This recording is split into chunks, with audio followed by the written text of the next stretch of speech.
Hi, I'm an icon writer from Serbia. I made this video as a response to Jordan Peterson and his work on interpreting the archetype of the dragon. Now, I'm not a scientist, so you could consider this a pure speculation by an amateur inspired by videos from Jordan Peterson and Jonathan Pajot.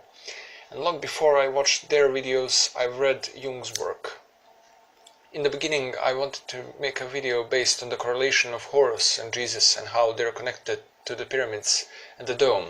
I was inspired by Jordan Peterson's Bible lessons, but he outran me at this in his lesson about the Jacob's ladder. Well, I blame my laziness for that. Now, Jordan has established that the archetype of the world tree is actually a representation of our ancestral home. Also, the true home of a person is there what we can say consciousness. Consciousness is inside the brain. Brain is inside our body. Our body is represented by the earth on which the tree stands. The roots of the tree, which represent our earthly senses, are crawling with snakes. And we could say that those are our threats, the threats that we face throughout our lives. Now, what it has not been explained is how the tree became fire, a newer symbol of our home, a safe place of that which is known. Jordan always spoke about dragons being the compilation of multiple predators, an idea of a predator itself, but he never spoke about the positive view people have about them.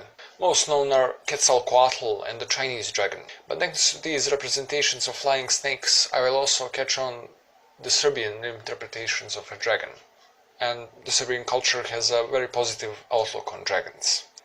I know there are a lot more cultures that have positive outlook on dragons, but these cultures are very distinct.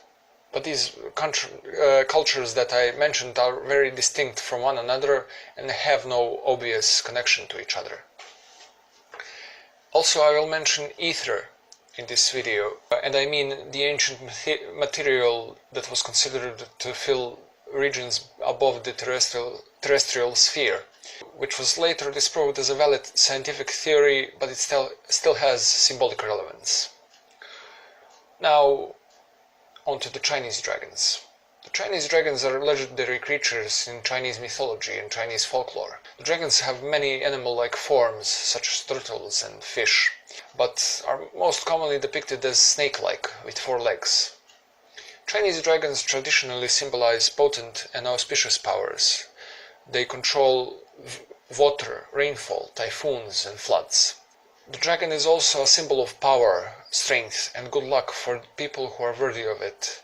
With this, the Emperor of China usually used the dragon as a symbol of his imperial power and strength. Also, the founder of Han Dynasty, Liu Bang, claimed that he was conceived after his mother dreamt of a dragon. Now, onto the Aztecs. Quetzalcoatl was, as his name indicates, a feathered serpent, a flying reptile, much like a dragon. He was a boundary maker and a transgressor of those boundaries that were made between earth and sky. He was a creator deity, having contributed essentially to the creation of mankind. He also had anthropomorphic forms, for example, in his aspects as Ecatl, the wind god. Among the Aztecs, the name Quetzalcoatl is also a priestly title. He is usually depicted next to the stairs of pyramids. Now, onto the Serbian dragon.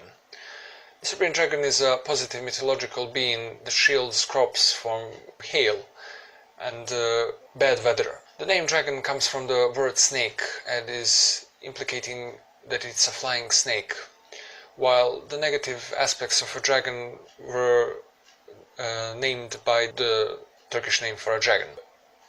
The dragon in Serbia is made after a certain animal comes to a certain number of years and then is transformed into a dragon. Embodiment of a dragon can be embodied by certain dragon-like animals, and those are oxen, dogs, rams, buffaloes, horses, or roosters.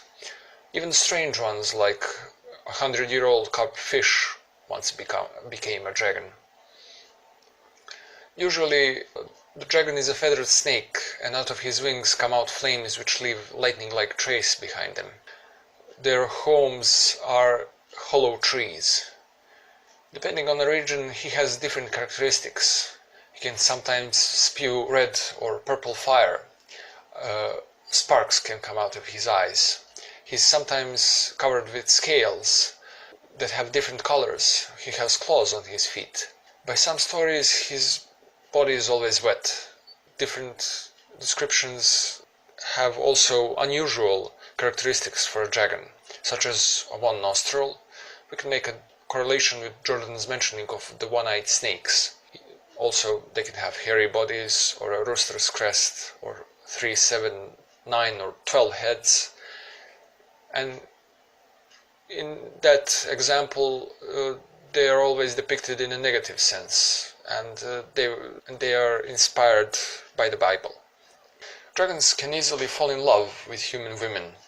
When it comes to that, he stops shielding the crops and spends all his waking hours with women who have given consent, and nobody can see them except for those women. It is considered that he looks like a human, but with slightly bigger head and slightly bigger eyes. Also, some have little wings underneath their arms. Dragon children that come from those relationships between dragons and human women are heroes, winged heroes usually, and they also, when they fly, they leave a fiery trace behind them, and also they use that fire for killing their enemies. In all these examples we can see a clear connection. They all probably have the same point of origin in the distant past, probably tens of thousands of years old, and all of them represent creatures who are connected to ether. They are depicted as somewhat of a connection between the sky and earth.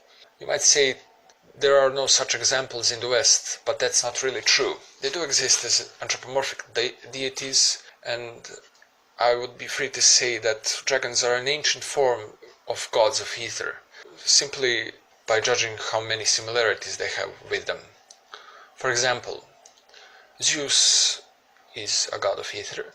He was prone to sexual misconducts and always cheating on his wife, and a father to many demigod heroes.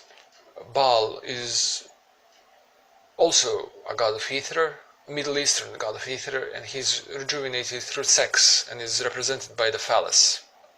They all have this pronounced sexuality because they are the connection between the sky and earth. Also in Christianity, Christ is something like Zeus, is the central figure, like Zeus and Baal and Odin in their respected religions. But he is depicted as a synthesis of man and God. He is also a connection with heavens. Of course, he was a celibate man, but in Christianity he is considered to be love itself. The Church is Christ's bride. He is the force of attraction and unification in a non-sexual way, a universal love that exists in all of us and binds us together. And also there is a connection with mythologies in the Virgin Mary becoming a mother to a hero and his father being a god. So this drives me to the conclusion that the tree where our ancestors lived on was hit by lightning, the sky serpent.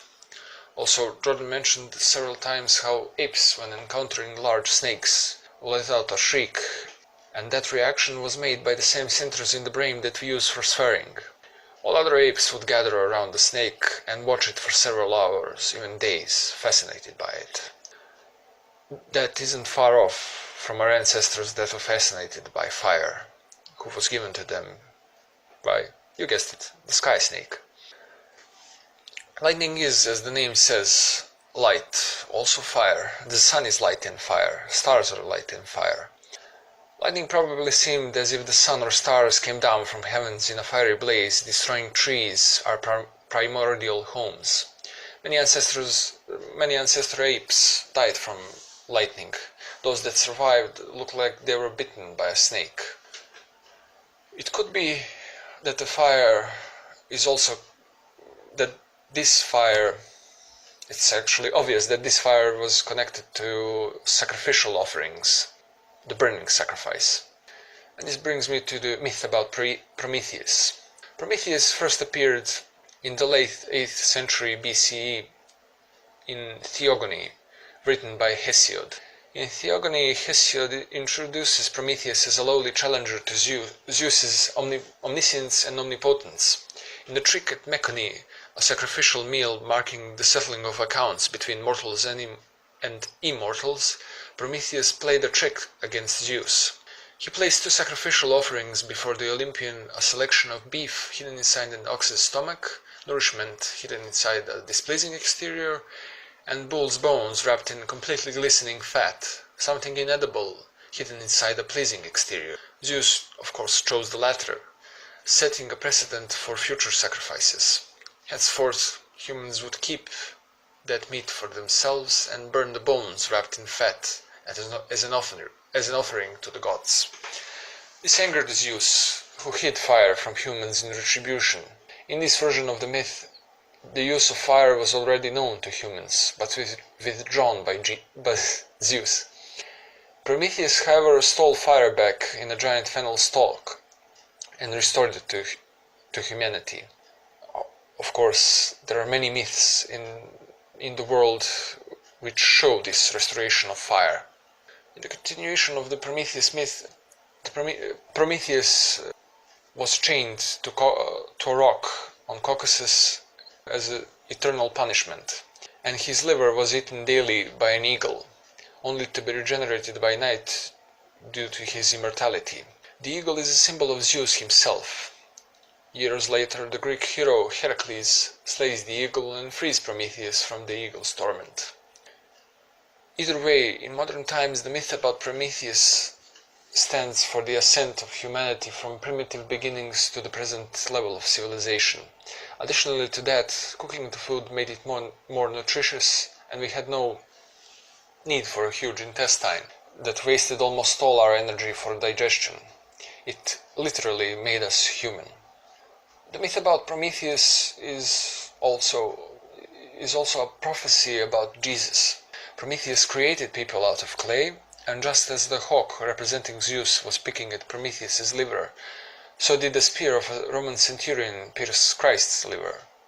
That centurion represented Rome, and Jesus was challenging the omniscience and omnipotence of Rome, and the idea of a totalitarian state.